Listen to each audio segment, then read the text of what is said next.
అందరికీ నమస్కారం. దేశంలో దీర్ఘకాలిక వ్యాధులపై ఐసీఎంఆర్ ఒక సర్వే చేసింది, అది కూడా మొట్టమొదటిసారిగా. సో ఈ డాటా మాత్రం కొంత ఆందోళన కలిగిస్తోంది. ఎందుకంటే రానున్న రోజుల్లో 73% ఆఫ్ మందికి డెఫినెట్లీ షుగర్ రాబోతోందట. సో మాట్లాడదాం. మనతో పాటు డాక్టర్ లక్ష్మీ లావణ్య గారు ఉన్నారు. మ్యామ్ నమస్తే. నమస్తే. నీకు ఐ డ్రీమ్స్ ప్రేక్షకులందరికీ కూడా. ఎస్ మ్యామ్ కొంత ఈ డాటా చూస్తే మాత్రం చాలా భయం అవుతుంది. 73% అంటే హ్యూజ్ కదా. షుగర్ వ్యాధి బారిన పడే వాళ్ళ సంఖ్య క్రమంగా పెరుగుతోంది. కానీ ఈసారి అయితే ఒక సర్వే ప్రకారము 73% ఉండబోతోందట. ఎందుకు మ్యామ్? What's the reason? ఎందుకంటే చాలా మంది ఇంతుంది అంతుంది అంటారు, కానీ దానికి మనం ఏం చేస్తున్నాం అనే సెల్ఫ్ అనాలిసిస్ అసలు ఎవరు కూడా ప్రశ్నించుకోరు. సో అందరికీ తెలిసింది ఒకటి, డయాబెటీస్ అనేది ఒక లైఫ్ స్టైల్ డిజార్డర్. ఎందువల్ల అంటే ఇందులో రెండు రకాలు ఉంటాయి, modifiable factors, non modifiable factors. Modifiable factors మన చేతుల్లో మనం సరిదిద్దుకోగలిగే ఉంటాయి. సో అవేంటి అంటే ఒబేసిటీ, లైఫ్ స్టైల్ అంటే ఎక్సర్సైజ్, ఫుడ్ తీసుకునే ఫుడ్ హ్యాబిట్స్, మనం హ్యాండిల్ చేసే స్ట్రెస్, మన ఫ్రీ టైము, మన ఆ టైంని ఎట్లా స్పెండ్ చేస్తున్నాం, మన మైండ్ సెట్, మన అవేర్నెస్ అన్నీ కూడా దీనికి తోడ్పడతాయి. మన చేతుల్లో లేనివి కొన్ని ఉన్నాయి. అంటే జెనెటిక్ పరంగా వచ్చిన ఇన్సులిన్ రెసిస్టెన్స్, ఫ్యామిలీ హిస్టరీగా వచ్చిన ఒబేసిటీ, ఫ్యామిలీ హిస్టరీగా వచ్చిన insulin deficient pancreatic condition which is type 1 diabetes, కొంత టైప్ 2, కొంత జెస్టేషనల్ డయాబెటీస్, మళ్ళీ ఏటిపికల్ డయాబెటీస్ అని కూడా మన ఇండియన్ జెనెటిక్స్లో చాలా కామన్గా చూస్తున్నాం. యంగ్ పీపుల్కే టైప్ 2గా వచ్చి టైప్ 1గా ప్రోగ్రెస్ అవుతుంది. అది కాక పీసీఓడి యంగ్ చిల్డ్రన్, ఆడపిల్లలందరూ కూడా మళ్ళీ ఫ్యూచర్లో డయాబెటీస్ అయ్యే అవకాశం ఎక్కువగా ఉంటుంది. సో ఈ కారణాల వల్ల గత 1971లో ఒకసారి ఐసీఎంఆర్ స్టడీ చేశారు. అప్పుడు prevalence of diabetes in India 2.1% అని చెప్పారు. ఇప్పుడు 57లో ఇప్పుడు ప్రివలెన్స్ ఆఫ్ డయాబెటీస్ 38% అని చెప్తున్నారు. 22లో 19 and 22 మధ్యలో చేసిన రీసెర్చ్ ప్రకారంగా. ఇప్పుడు మీరు ఇచ్చిన డేటా ఇంకా ఫ్రెష్గా ఫ్రమ్ ద ప్రెస్ మీరు ఇస్తున్నారు. సో WHO కూడా diabetes can be much more prevalent than any other diseases and can be the pandemic of the world అని డిక్లేర్ చేసింది. ఇందులో India as a diabetes capital of the world అని, ఇంకా సిగ్గుచేటుగా మన తెలుగు రాష్ట్రాలు Hyderabad as a diabetes capital of India అని చెప్పుకోవటం జరిగింది. ఎందుకు అంటే ఇక్కడ మనకు ఉన్నంత food industry or liking for food ఇంకెక్కడా లేదేమో అని చెప్పుకోవచ్చు. ప్లస్ ఇక్కడ ఉన్నంత భోగాలు ఆర్ ఇక్కడ ఉన్నంత ఎకానమీ డ్రైవ్ కూడా చాలా ఎక్కువ. ఇక్కడ ఫుడ్ అఫోర్డబిలిటీ ఎక్కువ, రకరకాల వెరైటీస్ ఆఫ్ ఫుడ్ అవైలబిలిటీ ఎక్కువ. సో ఆ సోషల్ ప్రెషర్ కూడా ఎక్కువగా ఉంది. ఇక్కడ చాలా ఒక స్థాయిలో ఫుడ్ని ఎంజాయ్ చేయటము, దాన్ని బిజినెస్గా తీసుకోవటము. ఎక్కడ ఏ ఖాళీ జోన్లో ఉన్నా సరే 70% ఆఫ్ ద బిజినెసెస్ అన్నీ కూడా ఫుడ్ రిలేటెడ్ ఉంటున్నాయి. అయితే కాఫీ కావచ్చు, కాఫీ హౌస్ కావచ్చు, పబ్ కావచ్చు, క్లబ్ కావచ్చు, ఆర్ రెస్టారెంట్ కానీ ఏదైనా టిఫిన్ సెంటర్స్ ఇవి ఎక్కువగా అవుతున్నాయి. అంటే 70% of the day to day businesses food related ఉంటున్నాయి ఆర్ ఎంటర్టైన్మెంట్ రిలేటెడ్ ఉంటున్నాయి. సో ఈ ఎంటర్టైన్మెంట్లో ఏ ఒక్కటి కూడా కష్టపడి పనిచేసి తర్వాత ఆహారం తీసుకునేది ఉండట్లా. సపోజ్ బోటింగ్ చేశాక కాఫీ బ్రేక్ అనో, స్కీయింగ్ చేశాక హాట్ కాఫీ అనో, ఆర్ డాన్స్ క్లాస్ అయినాక జ్యూస్ అనో, ఆర్ లేకపోతే ట్రెక్కింగ్ అయినాక మీల్స్ హోటల్లో ఉందనో, ఆర్ స్కేటింగ్ అనో, స్కీయింగ్ అనో, అట్లాంటివి సైక్లింగ్ అనో, ట్రెక్కింగ్ అనో, మౌంటైన్ క్లైంబింగ్ అనో, ఒక్కటి కూడా ఫిజికల్ యాక్టివిటీ రిలేటెడ్ ఉండవు. అదే యుఎస్లో మీరు చూస్తే చాలా చోట్ల పిల్లలు తీసుకుని వెళ్ళే సెలవులకి కానీ ఎక్కడన్నా ఆర్ వేరే కంట్రీస్లో చూస్తే చాలా అవుట్డోర్ యాక్టివిటీస్ ఉండి, ఆ అవుట్డోర్ యాక్టివిటీ జూ ఉందనుకో, మా జూలో ఒక 5 kilometers నడిచిన తర్వాత మధ్యలో లంచ్ బ్రేక్కి ఒక క్యాంటీన్ ఏరియా ఉంటుంది. అక్కడ వాళ్ళు ఫుడ్ పెట్టించి మళ్ళీ ఇంకొక 5 kilometers నడిపి వెనక్కి తీసుకొస్తాం. అలాంటిది ఇక్కడ జస్ట్ బైక్లో, కార్లో వెళ్ళి పార్క్ చేసుకుని తినేసి వచ్చేలాగా ఉంటున్నాయి. సో ఫుడ్ ఇండస్ట్రీ చాలా ర్యాంపెంట్గా ఉంది ఇక్కడ. అది కాక ప్రాసెస్డ్ ఫుడ్ చాలా ఎక్కువగా ఉంది. సో 50 yearsకి ఇప్పటికీ జరిగిన మార్పు ఏంటి అని ఆలోచిస్తే, అప్పుడున్న డయాబెటీస్ ప్రివలెన్స్ 2%, ఇప్పుడల్లా 58% ప్రివలెన్స్ ఏమైందంటే 77 million of Indian people are diabetic already. అందులో 50% of them don't know that they are diabetic until they are tested. ఇన్ని రకాల టెస్టులు ఉన్నా సరే టెస్ట్ చేయించుకునే వాళ్ళు ఎంత దురదృష్టవంతులు ఆలోచించండి. అంటే డయాబెటీస్ ఉంది, డయాబెటీస్ ట్రీట్ చేసే డాక్టర్స్ ఉన్నారు, టెస్టింగ్ యూనిట్స్ ఉన్నాయి, కానీ పేషెంట్స్కి ఆ భయం, ఆందోళన, ఆ సెల్ఫ్ కేర్, ఆరోగ్యమే మహాభాగ్యం అనే ఒక చిన్న నీతి వాళ్ళకి తెలియట్లేదా? ఇటువంటి ఈ చిన్న నీతి పట్ల ఎందుకు మనం ఆ శ్రద్ధ వహించట్లేదు అనేది నాకు చాలా బాధాకరమైంది. లక్షణాలు ఏముంటాయి మ్యామ్? అంటే చాలా మందికి తెలియకుండా కూడా వాళ్ళు టెస్టింగ్ కోసం రాకపోయి ఉండొచ్చు కదా, అసలు ఏంటి మెయిన్ లక్షణాలు ఏముంటాయి? చాలా మందికి తెలిసి డయాబెటీస్ ఉందని తెలిసి కూడా వాళ్ళు ఫాలోఅప్స్కి రారమ్మా. అంటే డయాబెటీస్ తెలుసుకున్నాక కూడా వాళ్ళు 1 yearకి ఒకసారి 2 yearsకి ఒకసారి వచ్చేవాళ్ళు ఉంటారు. తెలుసుకున్నాక మేము వాళ్ళకి చెప్పిన ట్రీట్మెంట్స్ని మళ్ళీ వాళ్ళు 2 times వేసుకోమన్న టాబ్లెట్ని వన్స్ వేసుకుని ఆపేయటం ఉంటుంది. మళ్ళీ వేరే డాక్టర్స్ దగ్గరికి వెళ్ళి చూపించుకుని ఒక్కొక్కసారి అలోపతి నుంచి హోమియో నుంచి ఆయుర్వేదం నుంచి మళ్ళీ అలోపతి మారుతూ ఉంటారు. మెంతురసం తీసుకున్నాం అందుకనే షుగర్స్ తగ్గిపోయినాయి అని మళ్ళీ చెక్ చేయించుకోకుండా ఊరుకుంటారు. సో ఇలాంటి నిర్లక్ష్యం కూడా చాలా మంది చేస్తుంటారు. ఇంకొక పక్కన ఆల్రెడీ ఉన్న డయాబెటీస్ని 1 yearకి ఒకసారి చేయించాల్సిన ప్రొఫైల్ని 3 నెలలకు ఒకసారి చేయించుకుంటా, చాలా డబ్బులు దానికి ఖర్చు పెట్టుకుంటా, చిన్నగా సిఆర్పి 0.5% పెరిగిందనో, క్రియాటినిన్ 0.6 నుంచి 0.8కి వచ్చిందనో కూడా డాక్టర్ల చుట్టూ తిరిగి వాళ్ళ బాడీనే చాలా శరీరాన్ని మీద అతి జాగ్రత్తతో వెంపర్లాడి లేనిపోయిన మెంటల్ స్ట్రెస్తో ఇంకా ప్రాబ్లమ్స్ని థాట్తో కోరి తెచ్చుకునే అతి ఆశ పెట్టుకున్న వాళ్ళు కూడా ఉంటారు. సో 2 extremes ఆఫ్ మెంటాలిటీ ఇక్కడ ఉంటాయి అన్నమాట. మీరు అడిగిన ప్రశ్నకి డయాబెటిక్ సిమ్టమ్స్ ఏంటి దాని ప్రకారంగా తెలుసుకుని కనీసం ప్రీ డయాబెటీస్ ఐజిటీ ఉన్న వాళ్ళందరూ చూపించుకోవచ్చా అంటే, డయాబెటీస్ ముదిరే వరకు సిమ్టమ్స్ ఉండవు, అది వచ్చింది చిక్కు అక్కడ. సో ఫాస్టింగ్ షుగర్ 126 అయితే డయాబెటీస్, HbA1c 6.5 అయితే డయాబెటీస్, ర్యాండమ్ షుగర్ 200 అయితే డయాబెటీస్ అనే డెఫినేషన్స్ ఉండగా, ఈ డెఫినేషన్లో ఉన్న డయాబెటీస్ మార్కింగ్తో ఉన్న వాళ్ళకి అసలు సిమ్టమ్సే ఉండవు. సిమ్టమ్స్ వచ్చేసరికి వాళ్ళకి ర్యాండమ్ షుగర్ 200 ఖచ్చితంగా దాటుతుంది, HbA1c 9 అండ్ ఫాస్టింగ్ షుగరే 200 అయిన వాళ్ళకి సిమ్టమ్స్ ఉంటాయి. ఆ సిమ్టమ్స్ ఎలా ఉంటాయంటే వెయిట్ లాస్, ఫెటీగ్, టైర్డ్నెస్ ఉంటుంది, బాడీ పెయిన్స్ ఉంటుంది, ఎక్కువగా చాలా మందికి గోడ నొప్పులు, బ్యాక్ పెయిన్స్, కాళ్ళ నొప్పులు, రాత్రి నిద్ర పట్టకపోవటం, కాళ్ళ తిమ్మిర్లు, చూపు తగ్గిపోవటం, యూరిన్లో ఇన్ఫెక్షన్, జెంట్స్కి ఏమో పీనస్ మీద స్కిన్తో ఇన్ఫెక్షన్ వస్తుంది, బెలనైటిస్ అని అంటారు, లేడీస్కి urinary tract infections, vaginal candidiasis రావచ్చు, తిమ్మిర్లు రావచ్చు, వెయిట్ లాస్ అవుతారు చాలా మంది ఏమో వెయిట్ గెయిన్ అవుతారు ఇనీషియల్లీ బ్యాడ్ లైఫ్ స్టైల్ వలన. గెయిన్ అయిన తర్వాత వచ్చిన షుగర్తో వాళ్ళకి ఇంకా ఆకలి ఎక్కువై, దాహం ఎక్కువై, ఇంకా ఎక్కువ ఫుడ్ ఐటమ్స్ తీసుకుని, షుగర్ ఐటమ్స్ తీసుకుని, ఆ షుగర్తో ఇంకా కాస్త షుగర్ పెంచేసుకుని అప్పుడు గ్లూకోటాక్సిక్ అవుతారు. ఇన్సులిన్ ఉత్పత్తి పూర్తిగా 0 అయిపోయినప్పుడు, ఫాస్టింగ్ షుగర్ 200 మించి తిన్నాక 300 మించినప్పుడు వాళ్ళకి సిమ్టమ్స్ ఉంటాయి. అందాక వాళ్ళకి సిమ్టమ్స్ తెలియవు, అందుకనే కూడా వాళ్ళు చూపించుకోరు. కానీ ఎక్కడో కానీ వాళ్ళ శరీరంలో ఏదో తేడా వస్తుంది అనేది ఏదో 6th సెన్స్ వాళ్ళని వెంటాడుతూ ఉంటుంది. కానీ మళ్ళీ ఆ భయంతోనో, ఇప్పుడు వెళ్తే ఎక్కడ డయాబెటీస్ బయటపడుతుందేమో, మళ్ళీ నాకు ఇన్సులిన్ స్టార్ట్ చేస్తారేమో అని కొంత భయంతో కూడా వాళ్ళు రారు. ఇన్సులిన్ ఒక పెద్ద మహా రాక్షసిగా చూసి, డాక్టర్స్ని అంతకంటే మాన్స్టర్స్గా చూసి భయపడిపోయే జనాలు చాలా మంది ఉన్నారు. అందుకనే ఆల్రెడీ డయాబెటీస్ ఉన్న వాళ్ళు కూడా కరెక్ట్గా టైంకి ఫాలో అప్కి రారు. ఇప్పుడు 98% పీపుల్ ఫ్రూట్స్ అండ్ వెజిటేబుల్స్ అసలు తినట్లేదట. ఏం మేడం ఇవి తినకపోతే దీనికి కూడా వన్ ఆఫ్ ద రీజనా? అంటే షుగర్ రాని. సో ఫ్రూట్స్ అండ్ వెజిటబుల్స్ తినట్లేదు అంటే ఏం తింటున్నారని అర్థం. సో ఫ్రూట్స్ అండ్ వెజిటబుల్స్ తినట్లేదంటే 1 kg రైసో లేదా ఒక 1/2 kg రైసో, ఒక 350 grams రైసో తింటా, ఒక 50 grams 60 grams వెజిటబుల్స్ తినేది మన వెనకటి పద్ధతులు అవి. నేను చిన్నప్పుడు మా ఇంట్లో పనిచేసే వర్కర్స్, బాగా hard working agricultural labourer workers, మా తాతగారు వాళ్ళ పొలాలలో పనిచేసే అగ్రికల్చరల్ లేబరర్ వర్కర్స్కి ఇంత కుప్ప రైస్ పెట్టి, ఇంత చట్నీ, ఇంత పప్పు, ఇంత కూర వేసి పెట్టేవాళ్ళు మా పేరెంట్స్, మా గ్రాండ్ పేరెంట్స్. నాకు బాగా గుర్తు.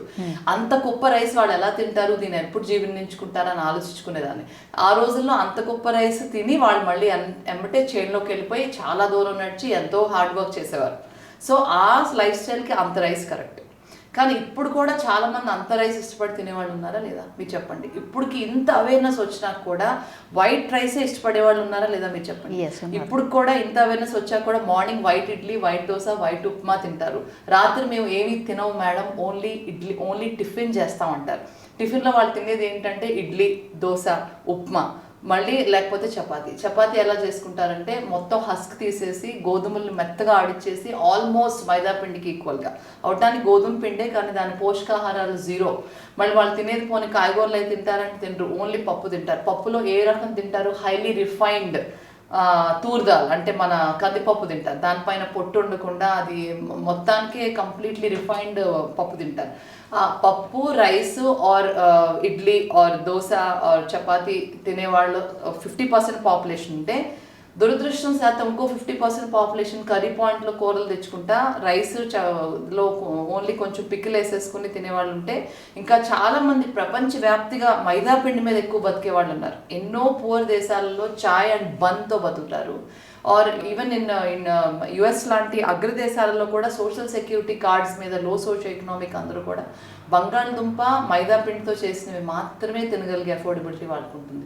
వాళ్ళకి చికెన్ ఎగ్స్ కూడా ఫ్రీగా సోషల్ సెక్యూరిటీ కార్డ్స్లో రావడంతో chicken, eggs, cheese, bread and బంగాళదుంప తింటారు. ఇందులో ఎటువంటి వెజిటబుల్స్ ఉండవు. వెజిటబుల్స్ ఎక్కువ శాతం తీసుకోవాలి. More than half of the plate వెజిటబుల్స్తో నిండిపోయి ఉండాలి. అందులో హాఫ్ రా వెజిటబుల్స్ ఉండాలి, ఇంకో హాఫ్ కుక్డ్ ఉండాలి. ఆ కుక్డ్ చాలా లైట్గా కుక్ చేసి ఉండాలి. వెనక ఒక స్లోగన్ ఉండేది, టొబాకో కిల్స్ అని. విన్నారా మీరు? టొబాకో కిల్ స్లోగన్ ఎప్పుడు ఉండేదంటే, మేము చిన్ననాటిలో ఉండేది, మేము 10 years అప్పుడు బాగా ఎక్కువ స్మోకింగ్కి గురిచూపే పాపులేషన్ ఆ రోజుల్లో. ఇక్కడ ఎక్కువ జెంట్స్ స్మోక్ చేసేవారు. ఇంకొక 10 years ఆగి మేము యూఎస్లో ట్రైనింగ్ అవడానికి వెళ్ళినప్పుడు ఎక్కువ లేడీస్ స్మోక్ చేస్తారు. యూఎస్లో ఇతర దేశాల్లో ఎక్కువ శాతం స్మోక్ చేసేది లేడీస్. ఇప్పుడు లేడీస్ కూడా తగ్గించేశారు, ఎందుకంటే అవేర్నెస్ బాగా పెరిగింది. టొబాకో కిల్స్ అని, యాక్సిడెంట్ కిల్స్ అని, ఎయిడ్స్ కిల్స్ అని, ఇలాంటి మనం క్యాప్షన్స్ WHO, ICMR వాళ్ళు, WHO and world over red cross వాళ్ళు డెవలప్ చేసిన క్యాప్షన్స్ ఇవన్నీ కూడా. ఇప్పుడు వాళ్ళు కొత్త క్యాప్షన్ క్రియేట్ చేశారు, అదేంటో చెప్పుకోగలవా? సాల్ట్ కిల్స్ అని వచ్చింది. తర్వాత ఇప్పుడు షుగర్ కిల్స్ అని వచ్చింది. సో షుగర్ కిల్స్ మనం వాడేవన్నీ కూడా refined white salt, white sugar, ఆ తర్వాత ఇంకా చాలా రకాల కల్తీ తేనెలు అవన్నీ అమ్ముతారు. ఇంకా బ్రౌన్ షుగర్ అంటారు, అది కూడా ఏమంత ప్యూర్ కాదు. ఆఖరికి బెల్లం కూడా మంచిది కాదు డయాబెటీస్ పేషెంట్స్కి. నాన్ డయాబెటిక్ పీపుల్కి బెల్లం ఇస్ అన్ ఓకే స్వీట్నర్. కానీ white sugar, white salt, white rice and all the refined rice products, refined wheat products అంటే మైదా పిండితో సహా, గోధుమ పిండితో సహా, వైట్ రవ, ఇడ్లీ రవ, దోశ, ఉప్మా రవ, ఇవన్నీ కూడా వైట్ రైస్ ప్రోడక్ట్సే, బాగా హైలీ ప్రాసెస్డ్.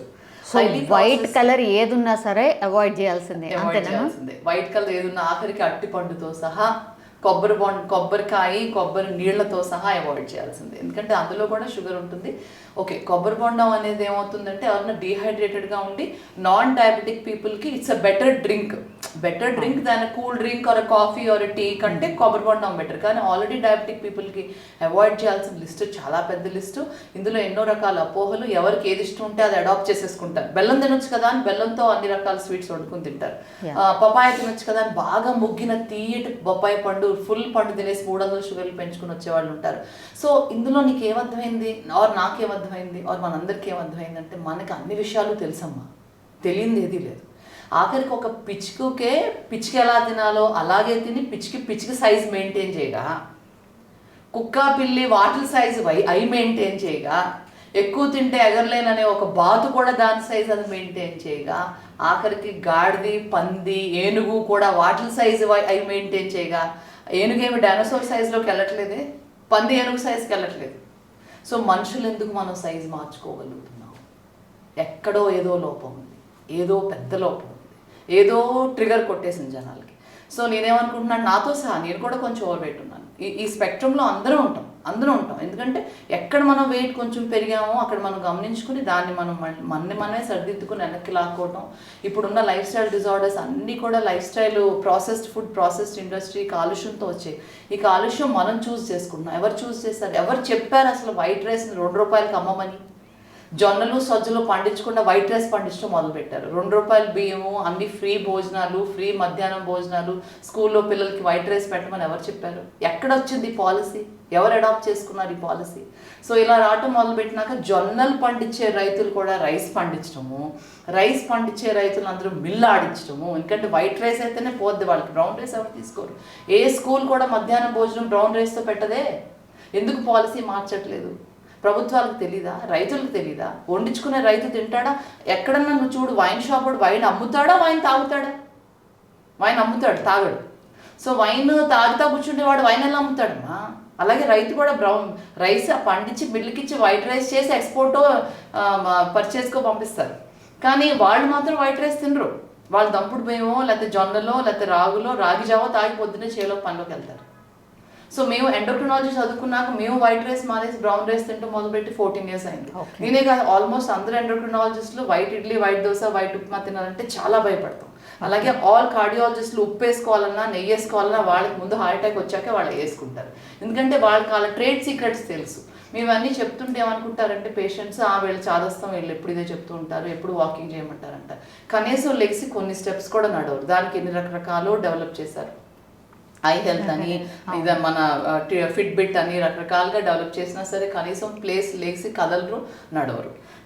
ఎన్నో కారణాలు చెప్తారు. ఇందులో కొన్ని కారణాలు ఎట్లా అంటే యూట్యూబ్లో అక్కడిక్కడ చూసేసి రకరకాల హెల్త్ ఛానల్స్ చూసి వాళ్ళు ఏమనుకుంటారంటే మోకాళ్ళు అరిగిపోయి నడవకూడదన్నారు, మా డాక్టర్ గారు నడవకూడదన్నారు, పాదాలు నొప్పులు వస్తే మేము నడవటం మానేసామన్నారు, ఇంత వెయిట్ వచ్చాక మేము స్కిప్పింగ్ చేయొచ్చా అన్నారు, లేదంటే ఈ చిన్నపిల్లలకి అన్ని రకాల ఎక్సర్సైజ్ చేపిస్తే వాళ్ళు ముందే మెచ్యూర్ అయిపోతారేమో అని అంటారు, లేదంటే పిల్లలకి స్కిప్పింగ్ ఎక్సర్సైజ్ చేస్తేనే ఓవరీలో సిస్ట్లు వచ్చినాయో అంటారు. అంటే ఎంత గ్రోస్ మిస్కన్సెప్షన్స్ జనం ఫాలో అవుతున్నారు మీరు చూసారు.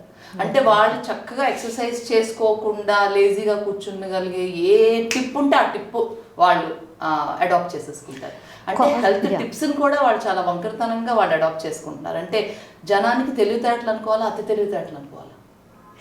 కాజెస్ ఏంటి మ్యామ్ ఇంత భయంకరంగా పెరగడానికి? ఇంత భయంకరంగా పెరగడానికి కేవలం మానవుడు ఆయనకున్న అతి ఆశే దీనికి కాజ్. ఎందుకు అంటే బేసిక్లీ కొంత అజ్ఞానం ఉంది ఇందులో, తెలియనితనం కొంత ఉంది, ఇంకో కొంత ఏంటంటే అతి ఆశ. చాలా మంది డయాబెటీస్ వచ్చింది అంటే అఫ్ కోర్స్ 50% జీన్స్ ఉంటాయమ్మా వాళ్ళకి, వాళ్ళ పేరెంట్స్కి ఉంటే వాళ్ళకి వచ్చింది. పేరెంట్స్కి ఉన్నది వీళ్ళకి ఎందుకు వచ్చింది? అసలు జీన్ ఇంకా లేనిది కూడా వచ్చింది, పేరెంట్స్కి ఉన్నది వచ్చింది, లేనిది వచ్చింది. ఎందుకు వచ్చిందంటే ఎర్త్స్ ఇవల్యూషన్, అడాప్టేషన్ ఆఫ్ ఎర్త్కి మనం అడాప్ట్ అవ్వాలి. వెనక ఎప్పుడు మనం చాలా కష్టజీవులం, ఎంతో కష్టపడితే కొన్ని పనులు అయ్యాయి. ఇప్పుడు వెనక బట్టలు ఉతకాలంటే పెద్ద ప్రాసెస్ అది. ఇప్పుడు బట్టలు ఉతకాలంటే అన్ని బట్టలు తీసుకెళ్ళి వాషింగ్ మిషన్లో వేసేయచ్చు, అది డ్రై అయిపోయినాక తీసి మనం మడత పెట్టేసుకోవచ్చు.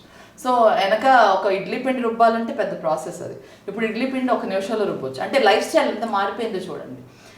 వెనక సినిమాకి వెళ్ళాలంటే బోల్డెన్ మెట్లు నడిచి ఎక్కి ఎక్కడికో వెళ్ళి అలా వెళ్ళాలి. సినిమాకి వెళ్ళాలంటే కొందరు బస్సులో వెళ్ళాలి, కొందరు.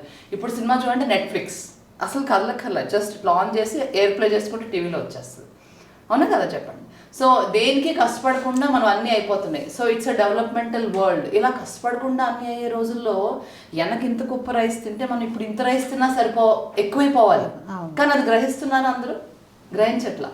సో ఇప్పటికి ఇంకా ప్రాసెస్ ఫుడ్ ఇంకా పెంచేసుకున్నాం. ఈ వెనకలేని ప్రాసెస్ ఫుడ్ ఇంకా ఎక్కువగా పెంచుకోవటం, వెనకలేని క్వాంటిటీని ఇంకా ఎక్కువ పెంచుకోవటం, వెనకలేని చాయిసెస్ని ఇంకా ఎక్కువ పెంచుకోవటం, వెనకలేని అవైలబిలిటీని ఇంకా స్విగ్గీ జొమాటో ద్వారా ఇంకా పెంచుకోవటం, ప్లస్ వెనక ఉన్నంత కష్ట జీవితాలని ఇంకా సులువుగా చాలా ఈజీగా అండ్ స్విఫ్ట్గా చేసుకోవటం, రెండు కలిపి కాంట్రాస్ట్ అయ్యేసరికి ఏమైందంటే 2% ప్రివిలెన్స్ ఆఫ్ డయాబెటీస్ 71లో ఉన్నది ఇప్పుడు 70% ఇప్పుడు ఇవాళ రోజున 50 years దాటినాకైంది. ఈ 50 yearsలో నేను పుట్టాక నేను చిన్నప్పటి నుంచి ఇప్పుడు వరకు ఉన్న మార్పు ఇంత పెద్ద మార్పు తీసుకొచ్చిందా మన మానవాళికి అనిపిస్తుంది.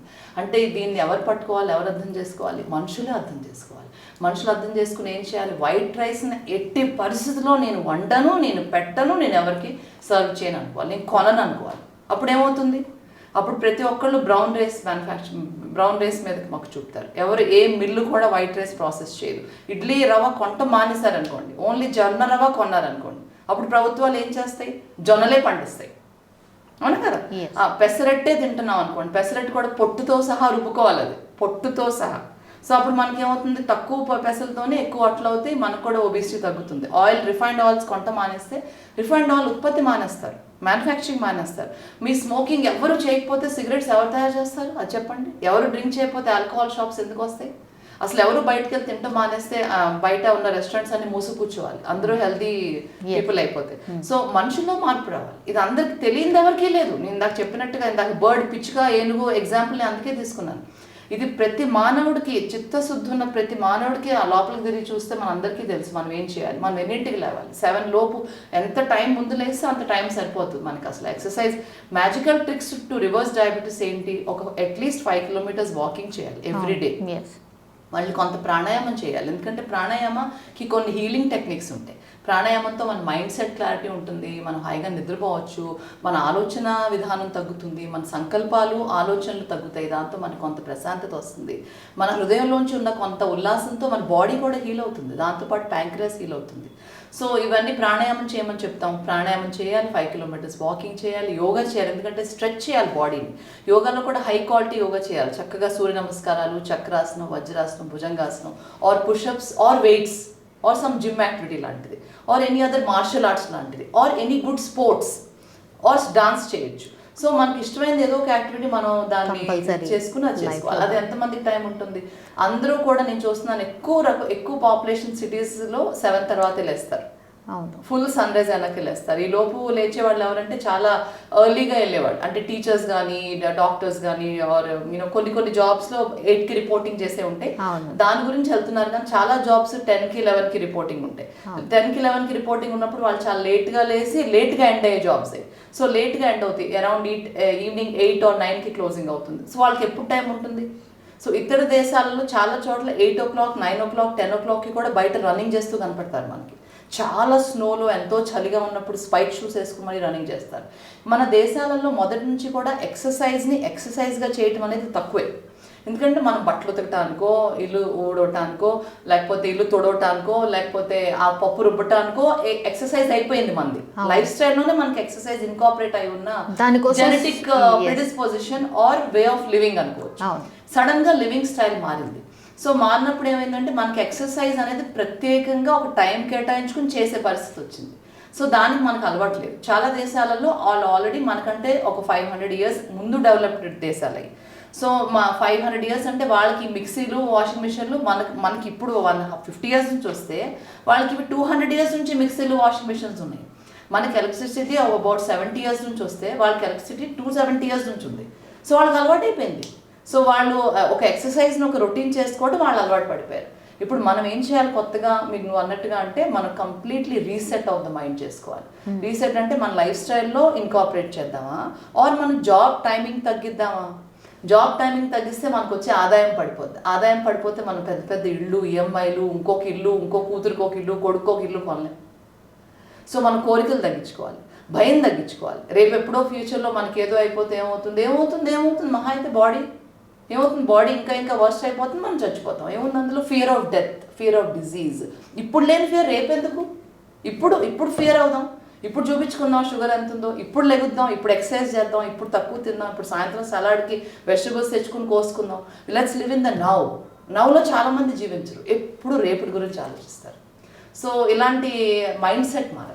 సో నాకేమర్థమైందంటే చాలా నాలెడ్జ్ ఉందమ్మా, చాలా స్టడీస్ ఉన్నాయి, చాలా అప్డేట్స్ ఉన్నాయి. బట్ అన్లెస్ వ్యక్తిగతంగా ప్రతి మనిషి వాళ్ళే మార్చుకోగలిగే అంత life transformative, inner radical transformative thought వచ్చి అసలు నా మీద నాకే సిగ్గేస్తుంది, నేను ఇప్పటికిప్పుడు నుంచుని నా జీవితాన్ని నేను సరి చేసుకోవాలనుకునే వాళ్ళు మాత్రమే డయాబెటీస్ని సరి చేయగలుగుతారు. వాళ్ళ ఫ్యూచర్లో డయాబెటీస్ రాకుండా చూసుకుంటారు. డయాబెటీస్ అనేది ఒక చిన్న ఎగ్జాంపుల్. డయాబెటీస్తో పాటు ఎన్నో రకాలు వస్తాయి. డయాబెటీస్తో పాటు obesity, high blood pressure, cholesterol, తర్వాత హార్ట్ అటాక్, తర్వాత ఇప్పుడు ఆడపిల్లలకి పీసీఓడి, మళ్ళీ అది కూడా ఫ్యూచర్లో ఎన్నో. పీసీఓడి వచ్చిన ప్రతి ఆడపిల్లకి డయాబెటీస్ రావడమే కాకుండా అసలు మెన్సెస్ రావు, పిల్లలు పుట్టరు.